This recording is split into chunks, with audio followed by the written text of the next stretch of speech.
जेवण वगैरे झाल्याच्या नंतर माझे फ्रेंड्स वगैरे हे सगळेजण फोटोज काढत होते, तर म्हटलं चला परत तुम्हाला ह्या पोलीस अंकलचे फोटोज किंवा व्हिडिओज दाखवत, पोलीस अंकलला पण दाखवत आणि ह्या कैद्याला पण दाखवत. बिचारा असाच उभा आहे, हा वेलकम करतोय का कंटाळून थांबला तेही कळत नाही. म्हणून म्हटलं त्यांना परत दाखवा, कारण आता मी बऱ्याच दिवसानंतर ह्या मंडीला येईल असं वाटत नाही. आणि हे इथं बसले होते आणि त्याच्या मागं 3 गांधीजीचे बंदर होते आणि ह्यांना सांगितल्याच्या नंतर ह्यांना कळलं की हां इथं गांधीजीचे बंदर आहेत, तर ते पण त्याच्यासोबत फोटोज वगैरे काढायला लागले.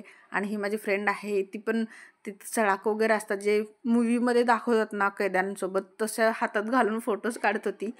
हा मग तिथून आम्ही निघालो खाली आणि तिथं जे लिहिले ना तसं आय लव्ह मंडी, ते खूप छान वाटतं बरं का. मी व्हिडिओज काढायला मध्ये गेले आणि ते झोमॅटोचे काका ते मध्येच आले. नंतर म्हटलं चला ठीक आहे, नाही काढायचं, चला बाबा तसंही आम्हाला आता इथून बाहेर जायचं आहे. म्हणलं आम्ही कुठं फिरणार आहेत, काय फिरणार आहेत ते पण दाखवते तुम्हाला. आणि आपण इंडियन्स आहेत बरं का, आपण पैसे देतो ना ह्याचे बॉटलचे, तर मी म्हणून ती बॉटल पण बाहेर घेऊन आले. म्हणलं कशाला द्यायची, तर पुढं पण दाखवेल. चला भेटू पुन्हा, बाय.